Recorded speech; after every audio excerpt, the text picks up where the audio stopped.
Okay, there we go. Awesome. How's it going, man? Hey Chris, how are you today? Hey, I'm doing good. How are you doing? I'm doing good, thank you. How's the day so far? I can't complain. Can't complain. Sounds good, sounds good. So, Chris, your sixth album, Boomer Zoomer Desperate Coomer, is scheduled to be out on November 5th. So, can you tell me a bit about the songwriting and the production behind it? Well, so the idea behind it is a jazz band playing grindcore. So really out there, crazy intense music with a lot of saxophones and trumpets and stuff like that. Just a little bit of this and that. Sounds good. Any particular concept that you put behind this album? Well, like lyrically speaking, it's kind of about how we're in like a shitty position in the world right now. The world's going a little crazy, but there's a lot of dark humor in there as well. So I'm hoping that people listening to it will have this just like confusion, but like a silly smile on their face the whole time. That's the idea. Sounds good. Sounds.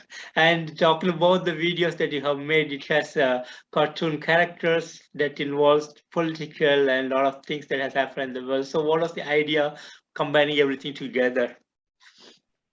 What do you mean exactly? Like, what was the idea of putting everything together? So, what was the idea that you're trying to provide to the fans who are looking into the video?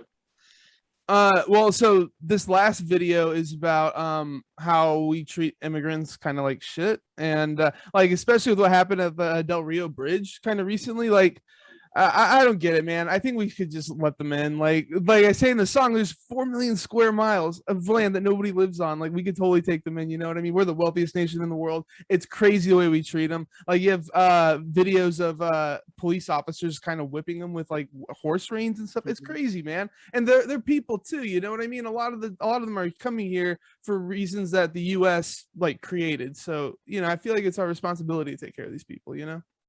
Sounds good. And you started back in 2016, and it's like almost 5 years, and you made six albums so far. Mhm. So, how was that possible? Being a single person doing all these things, how did you make it possible? I don't know, man. It's a lot of hard work.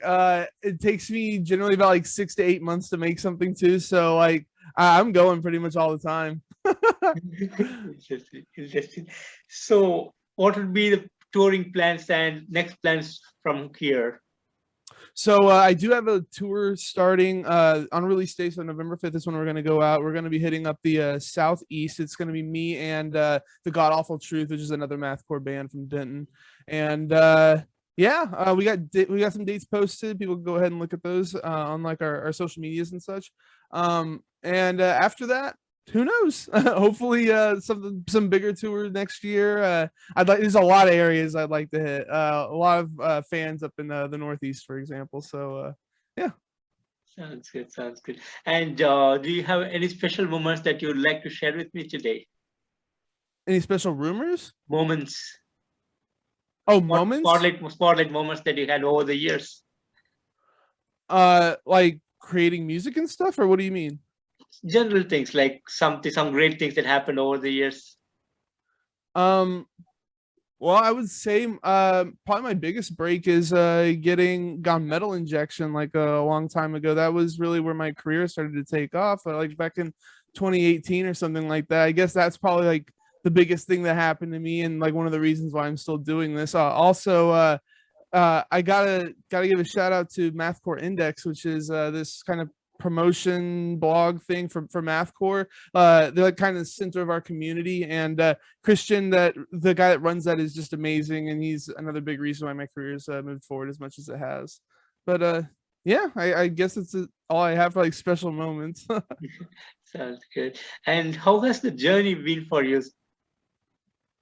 It's pretty crazy. I mean, it started with like no listeners, obviously, and now I'm up to like, I think I'm at like 1,200 on Spotify, something like that, which is pretty big for like a small time artist. You know what I mean? And I'm releasing vinyl, and people seem to really be enjoying my stuff. I get messages from people saying how it helps them through hard times and things like that, and that's like the ultimate compliment. You know what I mean? So it's good. It's awesome that I'm able to like have an impact on people's lives. Sounds good. And what would be the dream for you? The dream. Um, So I guess the only thing I need to do, well, there's two things I need to do to check off my list is tour with a big band and play in front of like I don't know, like a festival size group of like 500 people or something like that. Those are like the two things that I haven't quite done yet that I really want to happen at some point. Amazing, amazing. And since you are doing everything by yourself in the future, do you have any plans to form a full band? I don't have plans, but I've been strongly considering it. It's just things have to line up the right way. You know what I mean? Yes. It'd be really nice to have real people in here though, because there's some things that like computer programs can't do. You know what I mean? Like the instruments can only sound so real, so much realistic. You know what I mean? So yeah, it would be nice to have real people on here though. Sounds good. And you have any plans on November 5th or the release date? Well, like I said, that's when our tour starts. So I got a release show happening in Dallas, and yeah, just want to see how many people end up like streaming it, and like I'm sure my phone's gonna be blowing up the whole day. So That's good. And how has the support been for you so far? how has what been? The support from the people, the fans. It's been amazing. I actually have my own podcast, the Cast Settings Creation, where I interview mathcore bands and stuff, and it's really helped me solidify a spot in the community. And the amount of like support I've received from people is just it's incredible. Interesting. And I would like to know how did you come up with the name, the sound that ends creation? What was the point or the theme behind the name of the band?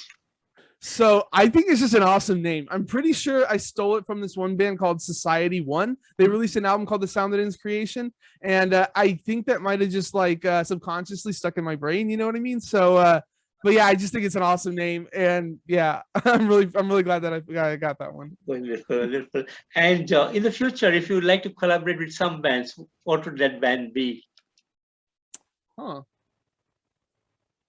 Well, I did already have three pretty good collaborations on this album. We got Cameron McBride from Methwitch, Kate Davies from Pupil Slicer, and Carson Pace from the Callis Cowboys. Those are already pretty awesome collaborations. Yeah, it'd be kind of hard to top that. I can't think of anything off the top of my head. Maybe somebody from like Dillinger Escape Plan or something, but that's like way out of the ballpark. You know what I mean? So yeah, I think I've already pretty much collaborated with who I want to so far. You know what I mean? Yeah, sounds good. And in the future, do you have any plans to do more experimentation to the music?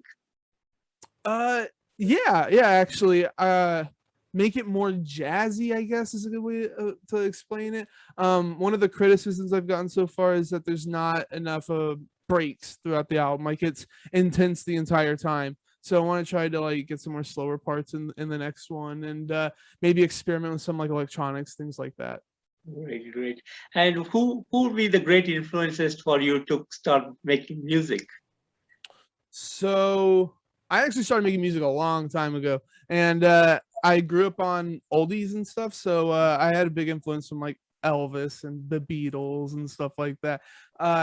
So yeah, for this current project though, it ended up morphing into like how do I inject the oldies stuff into like extreme metal. So I figured jazz is probably the closest thing to that. So I started injecting that, and I found there's this band actually from Indonesia called called Lefty Fish. They released an album called Hello Kitty Spunk. It's amazing. It's one of the reasons why I'm doing what I'm doing right now. Other than them, Early Daughters and See You Next Tuesday, Psyopus, these are like big bands that have influenced me a lot and kind of brought me to where I am now.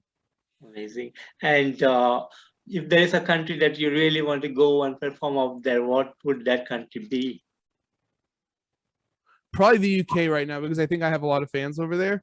But I mean, it'd be cool to visit every country at some point, you know? Interesting, interesting. And Chris, finally, what would be the message that you want to give to the fans around the world? Just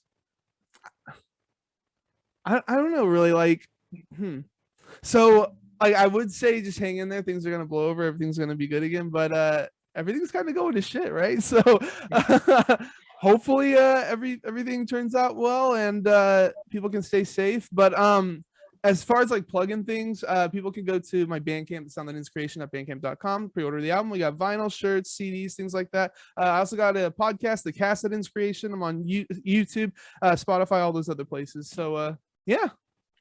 Sounds good. And Chris, thank you so much for giving me your time today for this interview. And it's a real pleasure talking to you. And thanks to you for making amazing music over the years. And it's really hard to listen to music. And I believe the Metal Brotherhood will be very happy to listen to the upcoming album soon on November 5th. And thank you so much for that. You have a good day. Thank you so much for bringing me on. This is awesome. Yeah, thank you. Bye-bye.